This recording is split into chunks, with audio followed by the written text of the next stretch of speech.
Prepare STL presents What Matters to Me Most with Dr. LJ Punch, trauma surgeon and founder of the TSTL. Learn more at preparestl.com. Hey family, what's up?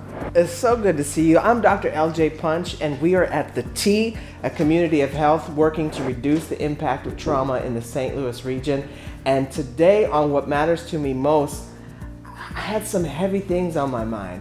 You know, our experience of COVID is going to be defined by the way in which we support the people who are the most vulnerable among us. And I couldn't think of anyone better to bring that to life than my friend Sean Gold, an advocate for the differently abled community. Now, I invited Sean to the T to enlighten me, but we did things a little different this time because for Sean, getting to the T and exposing himself to transportation, outdoor, and even me and the public is just not something that was safe for him. So we're gonna have him join us by your favorite, Zoom. Yeah, we're gonna keep it live on Zoom. Sean is so powerful and so exciting. He's gonna get his points across great. So join me now as we talk to Sean. What matters to me most? Sean Gold, how are you, brother? What is going on? It's been a minute. You know, we worked together, what, has it been like 2.5 years ago when we did a TEDx talk at the same time and I got to know lots about you? Yeah, thank you so much for joining today on this podcast, What Matters to Me Most. It is just so good to see you. All right, I'm gonna take it easy on you, but we're gonna ask some pretty big questions, and I'm really interested to hear your perspective on what's going on as we live in this ongoing era of COVID. First, I want to talk about home. You're joining me from home right now, right? How has COVID changed your relationship with your home? I'm a homebody, so I love it. I know I don't like that COVID exists. I hate that I haven't seen my best friends in over a year, but it's opened up so many opportunities for me. I finished my book that's going to be out in April. A celebrity that I admire watched my TED Talk and she shouted me out in her YouTube channel. And I made videos for nonpartisan voting organizations. My biggest fear is going back to normal because normal in America means no accessibility. Wow. So I'm hearing books, I'm hearing podcasts, I'm hearing civic engagement. And in a way, what I'm hearing, Sean, is that the home has become a place of power for you. But I'm also hearing the ways in which that's not always the way it is. How do you see COVID impacting access to support and services for people who are differently abled? How do you see that impacting access to the care for COVID? My services haven't been affected too much. I'm not getting any audio. I'll say it again. I love it. It's not so sad that it took a deadly. It's so sad that it took a deadly pandemic to have the accessibility that I dreamed of. So what I'm hearing, Sean, is what I've heard from so many people when we think about the impact of COVID, which is that even though we might have a certain set of choices, a certain plan, that we are so impacted by the choices of the people around us. And when your day-to-day life is really, really dependent on people to help and show up healthy to help, I can see how COVID has changed things for you. Let me ask a little bit more specifically around COVID treatment and the vaccine. Have you experienced fair and equitable access for you and other folks that you know in the community to get access to that treatment as well as the vaccine itself, if that's the choice that you've made? I haven't been seeing any stories being about not having access to it. However, many people in the disability community are saying that we should have been top priority to get it. I felt different about it. In my mind, us getting it first sends a scary message. We already know the world barely values us. So if we get it first and there's something wrong with the vaccine, it causes more deaths then that's okay because able-bodied people already value us the least. However, I know people who are my colleagues that got it and they said it was fine and it's worth it. Wow.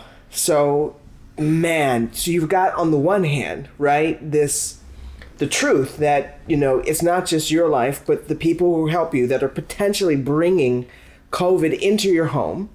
And at the same time, that there are a lot of unknowns, even still now, about how we can prevent COVID and what role the vaccine might have. And so that tension is a tension I've seen in so many different folks, not just for folks in the differently abled community.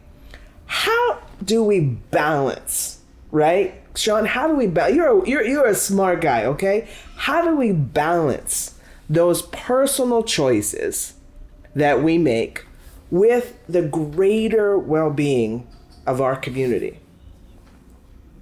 Well, clearly looking at other countries and how they got rid of the virus didn't fix this. Honestly, at this point, I'm not so sure. I'm grateful to see these numbers finally both slow down and decrease, but I hate to see this able-bodied privilege that kept us in this pandemic longer than necessary. If non-essential businesses choose to open up, then okay, fine. I can understand how closing up for months and months can hurt them. However, these people that are complaining about the swabs up their nose should be glad that it's only a few seconds. No, I haven't been tested, but I've had worse. Part of me laughs about it because it's not even a minute. Years before COVID, I had to have an emergency bowel obstruction surgery 2 times. And both times they had to put a tube down my nose all the way into my stomach and had to keep it in for over 2 weeks. I understand the complaints over it, but it's hilarious. Sean, you are smart and a comedian always. I don't know how you find a way to find the light in trying circumstances. Tubes in your nose, surgery on your bowel, day to day, your struggle just to get air. I feel you. I feel, as a physician, I feel you and I understand. But that term, able-bodied privilege, wow. Let's unpack that. And I'm going to ask you, Sean, go with me a little bit and we'll take as long as it takes for you to help me with this answer. What does that mean? And what are the things in your body that you can't necessarily take for granted are going to happen? Tell me more about the ways in which you're differently abled. I take 2 times as long to do everything. Take your time. You take your time. We're here for it. We're here for it. I have to type everything out, which is why I always ask for questions early so that I can be ready. I have to make sure I get accommodations for myself to make it go faster for everyone. I'm being mindful of everyone's time. So I'm gonna change up a little, and I want to ask you this, okay? What has you scared right now, Sean? I was really scared in the beginning last year, honestly at night, because I can't seem to sleep since I overthink. It gave me such anxiety, and it made my anxiety harder than it already is. My best friend had it twice, and the second time was in between her getting the first and second vaccine. And this time it actually collapsed her lungs. They did some procedure to inflate it back some, but that's all that could be done. Just hearing that and knowing what she went through makes me know that I definitely wouldn't survive it. I don't know what's worse, the chance of me contracting the virus or the fact that I had to come to peace with the fact that I might not survive it if I do. This will sound morbid, and I apologize in advance, but I've come to peace with that reality. My friends and family especially might be upset to know that I'm in that mindset, but I'd rather be at peace with myself and my God about it than to be like I was when the pandemic began. We'll be right back. Learn about the pros and the cons of the COVID-19 vaccines. Visit preparestl.com to get the facts. Remember, the choice is yours. Prepare STL, helping St. Louisans of color prepare and prevail. This is What Matters to Me Most with Dr. LJ Punch, trauma surgeon and founder of the TSTL. Sean, I am so proud of you. Do you know how many people have not even begun to make their peace mentally with what COVID is doing to all of us in terms of our anxiety, depression? That is quite possibly even a bigger impact of this pandemic than what it's doing to our bodies in terms of infection. So you are thriving, Sean. Even in the middle of your fear and your anxiety, you are thriving. And that's the energy. That's what I love about you. And that's why I was so excited to have you share with me today. So let me ask you something else, okay? Because I know this, if that answer was good, this is going to be really good. What has Sean hopeful right now? I think that knowing that there is a cure for this in the form of vaccine is great.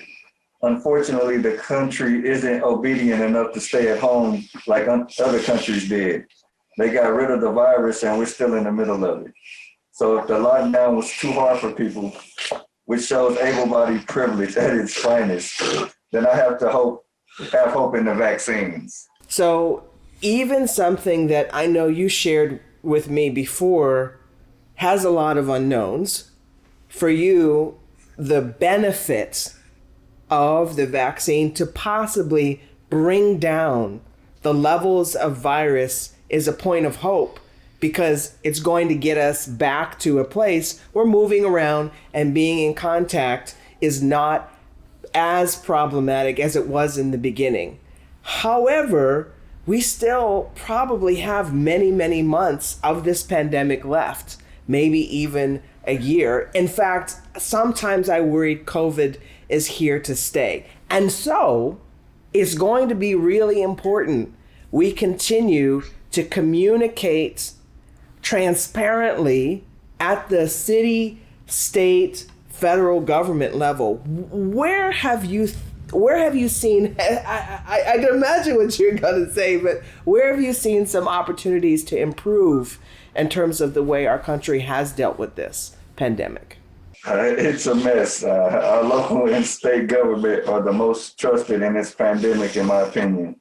The House is definitely, without a doubt, more transparent than our Senate.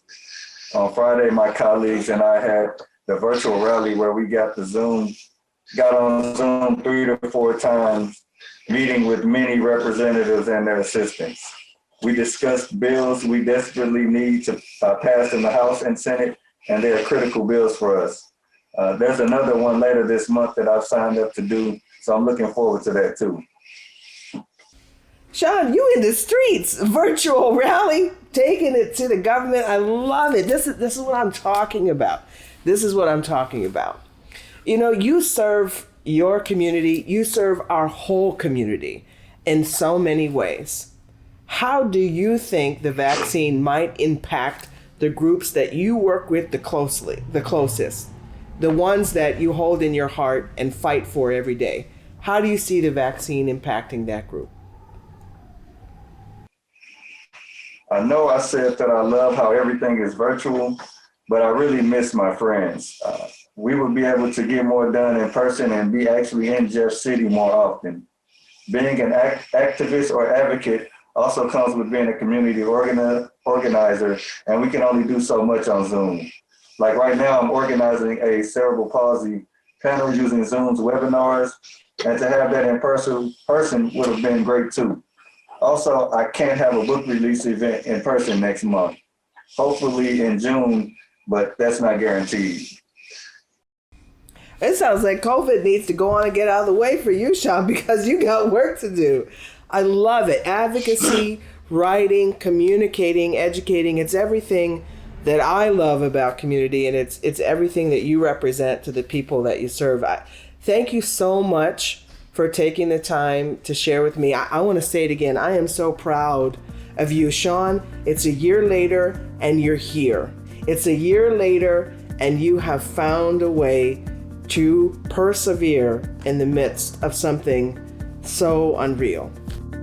What matters to me most?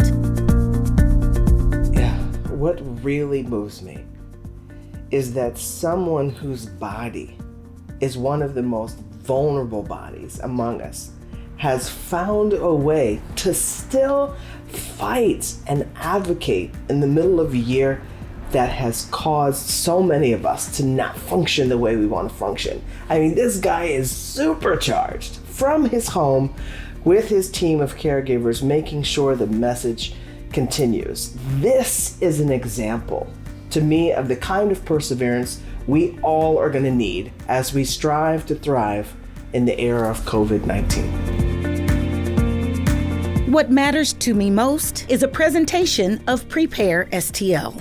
Prepare STL is a collaboration powered by the Missouri Foundation for Health in partnership with the Regional Health Commission, the City of St. Louis County, and other community health organizations to help prepare all St. Louisans for the effects of the COVID-19 response, how to stop its spread, and how to survive the pandemic physically, emotionally, and economically.